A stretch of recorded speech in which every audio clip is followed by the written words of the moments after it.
Hi, guys, and welcome to this week's Tuesdays with Terica. Hey, you know what? I am interviewing Pastor Renea Glenn.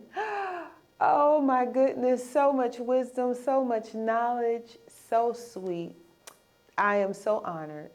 I want you guys to stick around. You really don't want to miss this.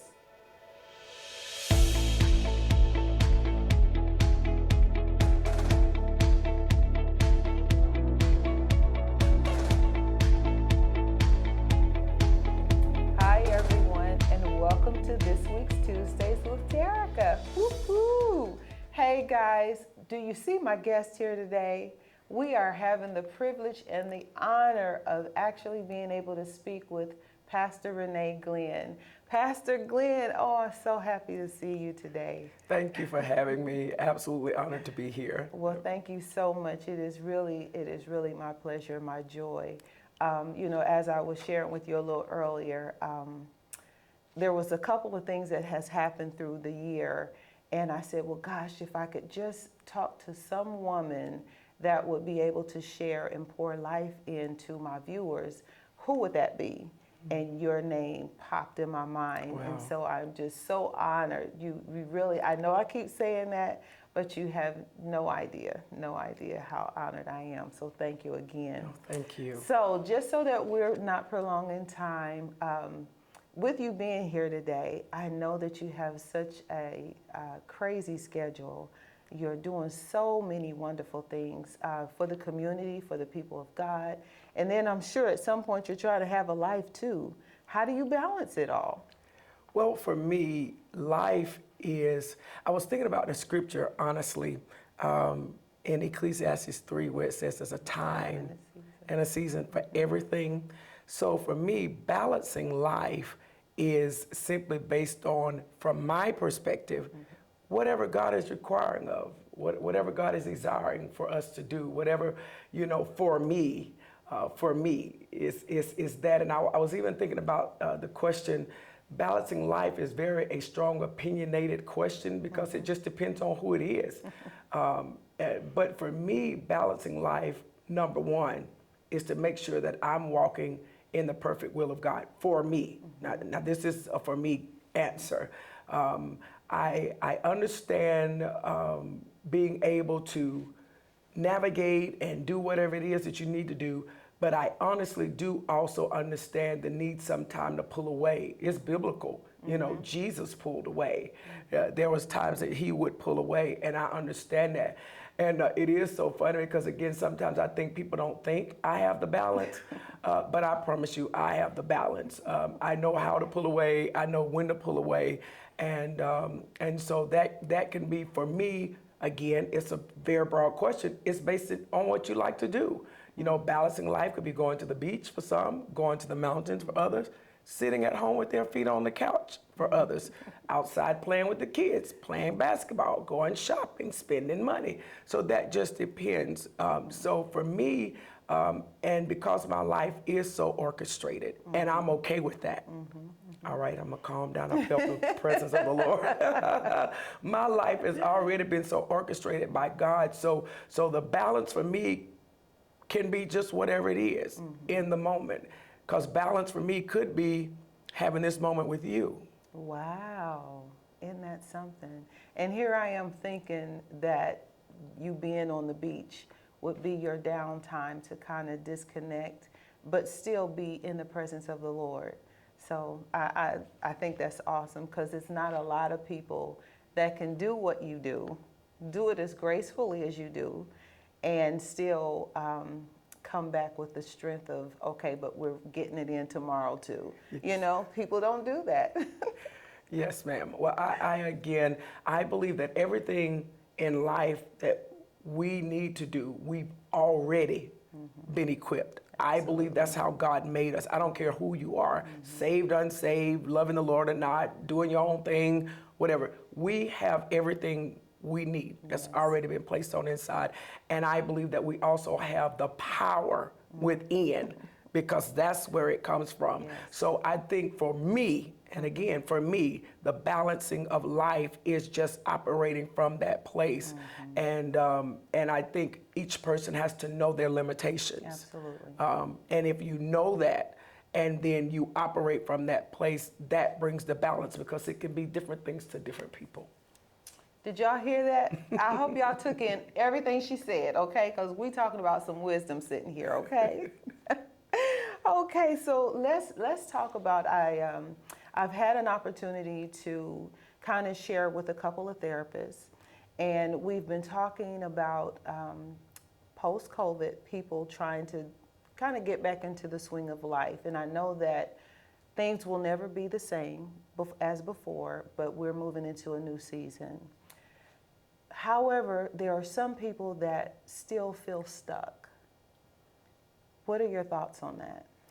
One of the things I believe about that is two things. Number one, it is important for us to always have a mindset of understanding that where we are is never where we're going. Wonderful. I don't know if that makes sense. It does make where sense. we are, that's for every person in life, is not where we're going. And especially coming through COVID and all that we've had to deal with that, it has to be almost a shaking of an individual to realize, okay, like really, that season is over. You have to acknowledge that season is over. And in understanding that, it should put in you an ability to look ahead. It's mental for me, Yes, in my yes, understanding, yes. in what I believe. I think it's all mental, it's all mind, and it's so important to be around progressive people, progressive movement, because again, if you're in an environment that's stuck, then you have no other choice but to be what the environment is. Absolutely. Let me slow down. What the environment is demanding of you. And so, I think it's very important for us to realize that where I am is not where I'm going. And watch this, slow down. I feel myself getting excited. Listen, you have to also give yourself permission to realize that there is more in life for you. Oh, that's a good one. That's a good one. Because sometimes people get so, I will say, entwined in where they are today that they can't even see past today. They don't know how to even dream for tomorrow. So what are the steps that we can take for our mindset to change? Before you answer that, do you even believe, because we're believers, but do you believe in Christian counseling? Do you believe that is a part, or do you believe that everything is solely a part of our spiritual growth? Or I think the answer to that question is extremely personal. Okay, and that's fair. And I'll say that I believe that is a question that is for whomever the individual is. For me to say, for you, Christian counseling is acceptable. For somebody else, I don't think we have that right. I agree. I don't think we have that right. Now, do I believe in counseling? Of course, because the Bible says, in the multitude of counsel, there is safety. Yes. All right. So to answer that question, counsel is always a safe place, and sometimes I believe we need individuals that can be available to us so we can talk outside of our head. That's right. Because a lot of times people talk within their own heads, and then they establish their own government, and they're their own governor. And you need that ability sometimes to talk it out. I think the question that you're asking about Christian counsel, I think for me, what I would really have to say even about that, is always important to have the right counselor. Yes. And then you have to, I believe in having counsel, you have to have counsel with a timeline, because it's not going to make no sense if you're counseling me for 5 years and nothing's changing.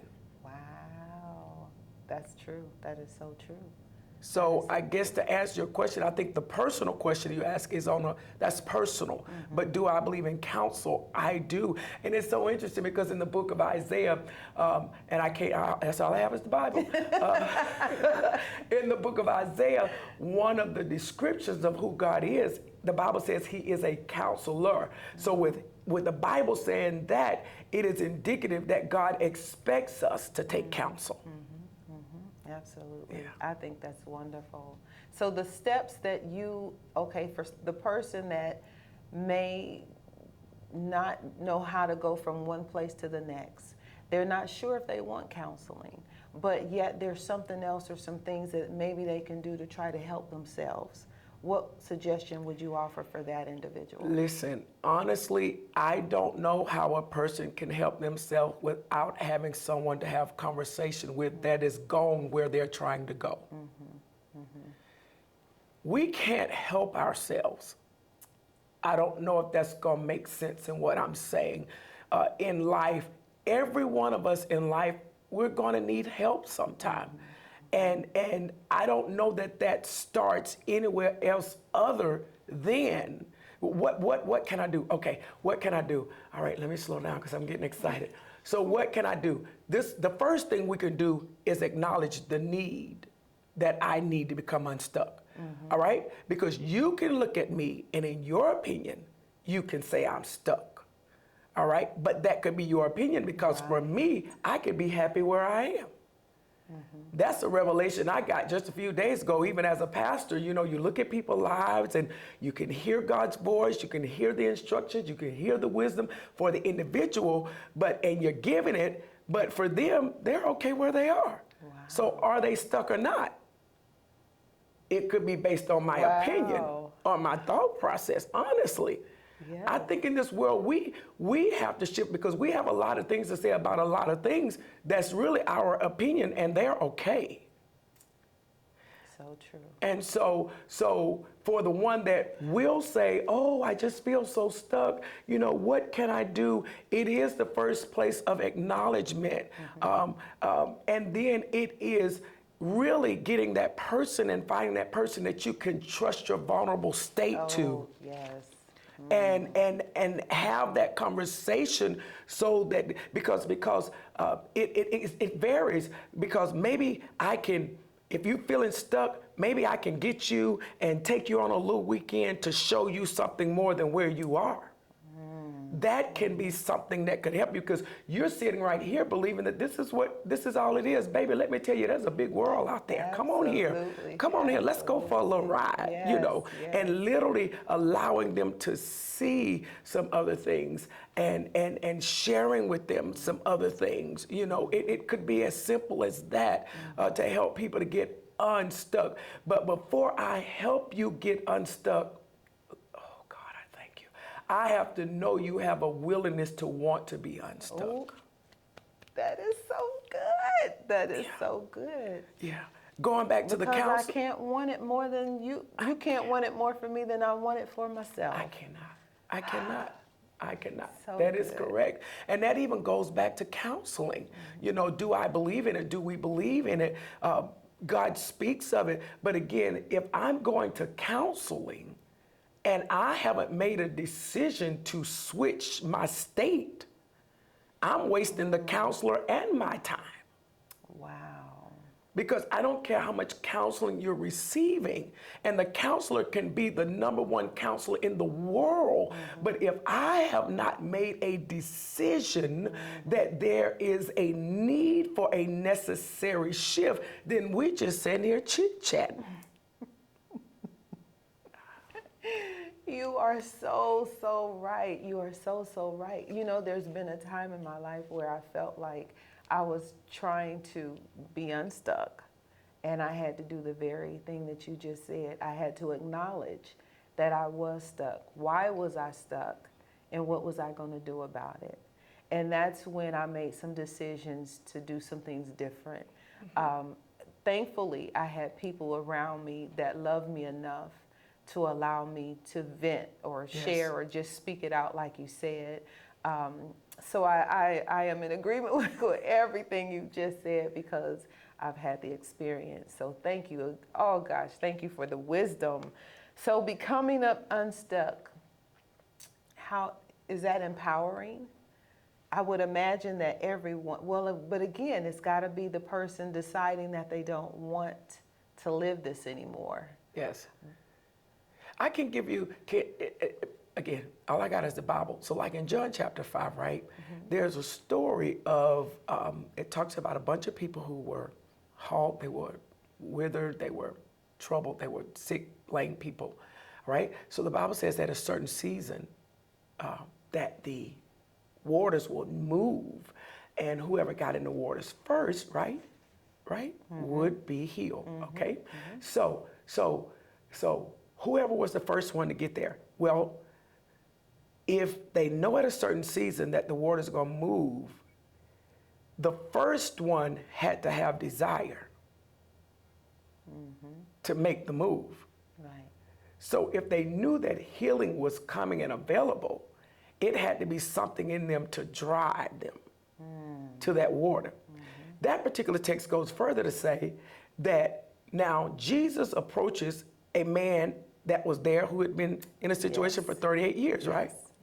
He asked the man a question: wilt thou be made whole? In other words, do you want to be removed from the state that you're in? Well, the man turns around and says this is something. He says, well, who am I going to have to put me in the water? Well, my question is, who did you expect? Because they were in the same state you're in. Wow. Oh my To get goodness. unstuck, you sometimes have to, one of the other things is you have to go up. You have to go up, you have to move. You can't deal with what's around you. You know, Jesus was giving him an opportunity to be healed, but all you can talk about, oh God, I feel the presence of the Lord. All you can talk about is who's not there to give you what you want. See, to be unstuck is, you can't put your state of being in no one else's hands. Yes. Sometimes people are stuck because you're around people that's keeping you stuck. Oh, You talking about, I don't have anybody. Why would you expect them to be able, see, sometimes, maybe those of you that's feeling stuck right now, that's listening to our time together, check your circle. Is it that you're really stuck, or is it that you are around people who wants to stifle you? oh, Lord, have mercy. Are you really stuck? Is that the question? Because there is power and ability in every one of us to push forward. I don't care about how you grew up. I don't care about what your mama did. I don't care about what your daddy did. I don't care about the legacy, if it was negative. I don't care about any of that. You don't have to be what has been in your life. Wow. You don't have to be that. There is power within you always. That's why Paul said we got to press toward. You always have to know that there's a future there is a future in front of you. You always have to know that. You always have to believe that there is a future in front of you. In Deuteronomy chapter 12, verse number 9, it talks about, he says, for you have not as yet come to the inheritance and the rest which the Lord thy God has given thee. Now, I understand we're talking to probably a vast audience, but at the end of the day, God has a plan for all of our lives, whether you have submitted to it or not. God has a plan.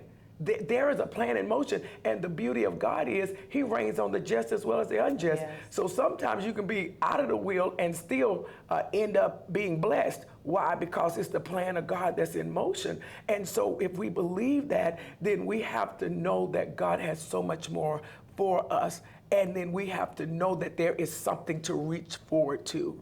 And then but it all starts within. It's the mind. As a man thinketh, so is he. Yes, ma'am. Oh, oh my goodness, that was so much, so many wonderful nuggets in just what you just said. Because again, just kind of going back to my own situation, I really had to pull to even know how to dream again.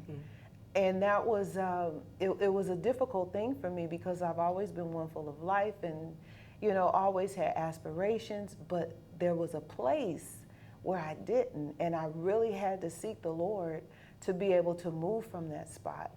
And when I was able to shift, because that's what it was for me, he had to almost like how the baby, the birds do their babies when they put them on the edge of the nest and then they flick them out so that they can learn how to flap. I had to do that. But I thank God because he placed people in my life that even if I didn't fly as high as I thought I should have been, they were still there. So I am just so honored that you are just sharing so much wisdom because somebody needs this. Somebody needs to know that you are not alone, but you have to make the first step. You have to dig deep inside you to be able to propel yourself to where you're trying to go. And if you can't do it, and if your circle is not the circle that you need to seek God for who can help pull you up, because I guarantee you there is somebody that can do just that. Absolutely. Oh my goodness. Oh my goodness. I'm just so enjoying this.